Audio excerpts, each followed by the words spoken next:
안녕하세요. 일신사입니다. 저희 채널에는 신박한 사연들이 많이 있으니 많은 분들의 구독 부탁드립니다. 이번 사연은 며느리 스트레스 주고 부려먹어서 조산하게 만든 시어머니가 응징을 당한 사연인데요. 함께 보시겠습니다. 안녕하세요. 저는 이제 서른이 된 6살짜리 아이 엄마입니다.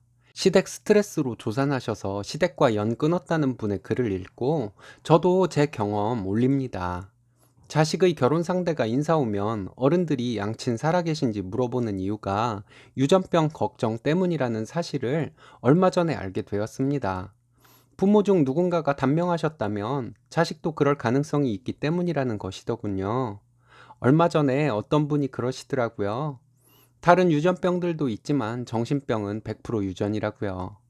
이유가 정신병이 유전인자로 유전이 되는 데다가 아이가 부모의 정신이상자 행동을 보고 자라면서 닮기 때문이라는 것이었습니다.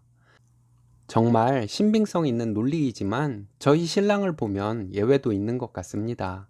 저는 25살 혼전 임신으로 결혼을 했습니다. 신랑은 사회 초년생으로 28살이었고요. 대학 때 만나 CC로 연애하다가 같이 졸업하고 취업해서 계속 만남을 이어갔습니다.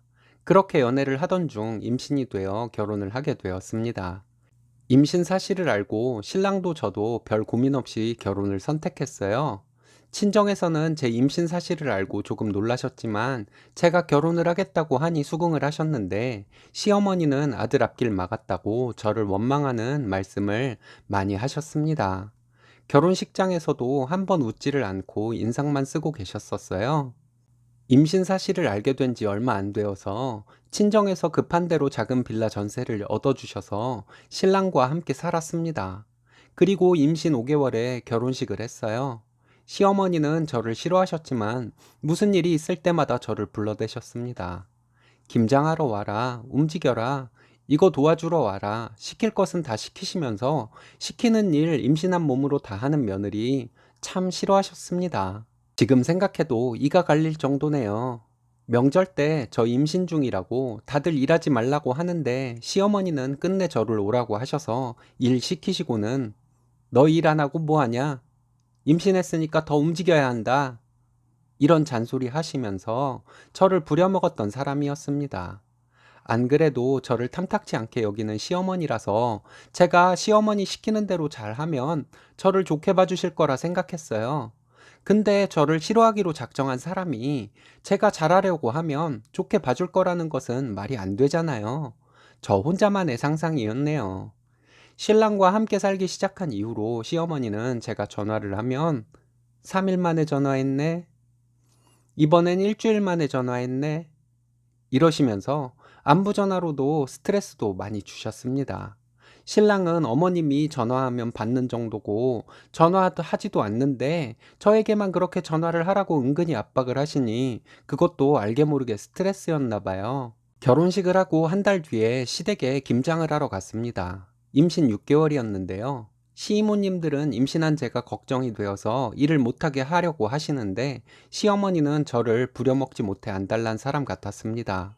여자들은 김치 속 넣는 일만 하고 남자들이 무거운 것을 나르는 일을 했는데 시어머니는 김치를 담은 김치통에 양념 묻은 것을 휴지로 닦아서 뚜껑을 덮는 일을 저에게 하라고 했습니다. 그 일을 하고 있는데 시어머니는 저에게 김치통 나르는 일도 시키더군요. 작은 통들이니 무게가 얼마 나가지 않아서 했는데 시이모님들은 임신한 몸으로 그런 거 들지 말라고 하셨어요. 시어머니는 그런 거 상관없다고 하시며 계속 저를 다그치시듯 일을 부려먹었습니다. 그날 임산부의 몸으로 다른 사람들과 거의 똑같이 일했습니다. 그리고 집에 와서 일찍부터 쓰러져서 잤어요. 새벽에 갑작스럽게 진통이 오고 하혈을 하고 응급실로 가서 진통 견디다가 2시간 만에 수술을 했습니다. 임신 6개월이었는데 진통과 수술을 견디며 우리 아이 잘못될까봐 눈물만 흘렸습니다. 아이는 3개월 넘게 인큐베이터에서 힘겹지만 잘 버텨주었습니다. 다행히 아이는 퇴원을 할 수 있게 되었어요. 인큐베이터에 있는 동안 저와 신랑은 눈물로 살았습니다. 인큐베이터에 있는 아이를 한참 보다가 신랑은 화장실 다녀온다고 가고 가서는 한참을 있다가 왔는데 울고 온 것이 티가 났어요. 아이에게도 미안하고 신랑에게도 미안하고 정말 힘겨운 시간이었습니다. 퇴원을 하고 아이가 혹시라도 탈이 날까 잠도 제대로 못 자면서 아이에게 잠시도 눈을 떼지 못하고 살았습니다. 아이가 인큐베이터에 있을 때에도 시어머니는 아이에 대해 걱정하는 말 한마디 하지 않으셨어요. 출산의 고통도 모르고 제왕절개했으니 편한 줄 알라는 말이 제왕절개하고 입원해 있는 저에게 와서 처음으로 한 말이었습니다. 너는 수술로 쉽게 아이를 낳아서 엄마 같지도 않겠다는 말씀도 했습니다. 퇴원 후에도 미숙아 분유를 먹이고 있는데 모유를 먹으면 아이가 저렇지 않다는 둥, 모유를 먹여야 아이가 똑똑하다는 둥, 제가 듣기 힘든 말만 골라서 했던 분이 저희 시어머니입니다. 신랑은 그런 말 제가 듣는 동안 뭐 했냐고요? 시어머니는 이런 말들을 신랑이 없을 때만 하셨어요.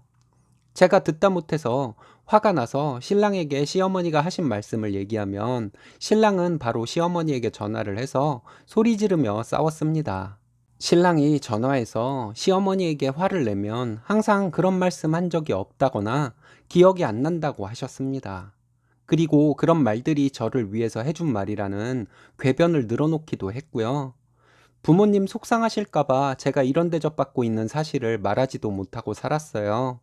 오히려 시부모님께 예쁨 받으며 살고 있는 척 했습니다. 아이 낳고 1년이 되어 아이 돌잔치를 했습니다. 집에서 떡이랑 음식 준비해서 현수막 하나 걸고 신랑과 사진이나 찍으려고 준비를 했어요.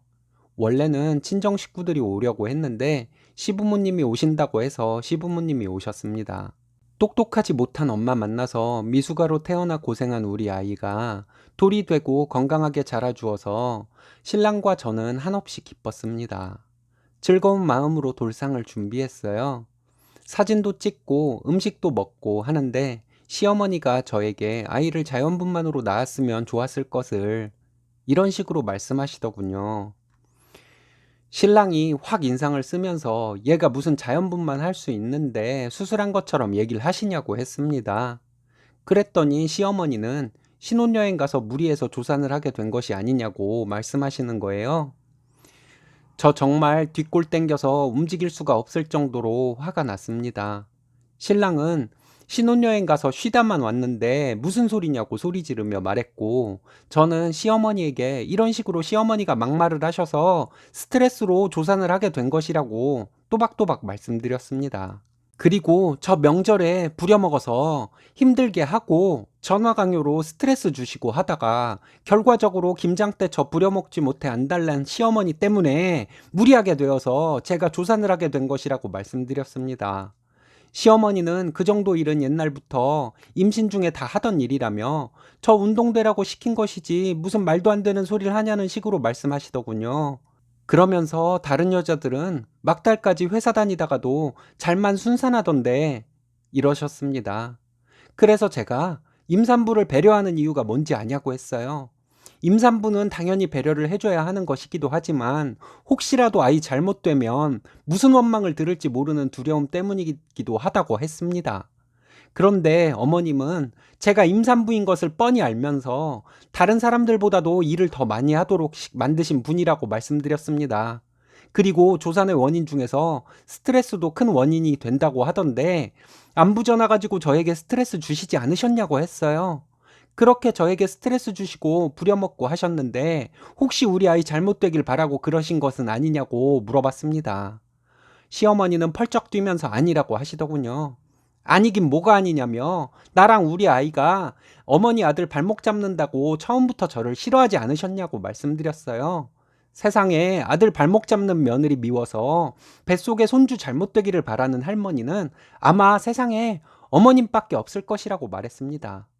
앞으로도 우리 아이에게 내가 안 볼 때 무슨 짓을 할지 모르니 당장 나가시라고 했습니다. 그리고 우리 아이 근처에 얼씬도 하지 말라고 했어요.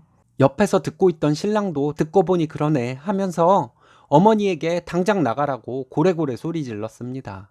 어머님이 억울하다며 무슨 말씀을 하려고 하길래 우리 아이에게 해코지 하려 했던 사람이 무슨 말이 맞냐며 나가라고 했습니다. 시어머니가 무슨 말만 하려고 하면 당장 나가라는 말로 시어머니 말씀 전부 가로막아 버렸습니다. 아버님이 어머님을 끌고 나가시더군요. 시부모님 가시고 나서 신랑은 제가 그렇게 힘들었는지 몰랐다고 미안하다며 우는 아이 달래주었습니다. 그렇게 지금까지 시부모님과 연을 끊고 살아왔습니다. 다행히 아이는 건강하게 잘 자라주었어요. 제가 잘못 생각하는 것일 수도 있지만 악마로부터 잠시나마 우리 아이를 지켜주지 못해 조산을 하게 된 것이 지금까지도 미안한 마음입니다. 아이 돌 때 그 사건 이후로 몇 년 뒤에 시어머니에게 전화가 한 번 온 적이 있었는데 저는 시어머니에게 그랬어요. 그날 저에게 머리끄덩이 잡히지 않은 것을 다행으로 알고 앞으로 연락하지 마시라고요.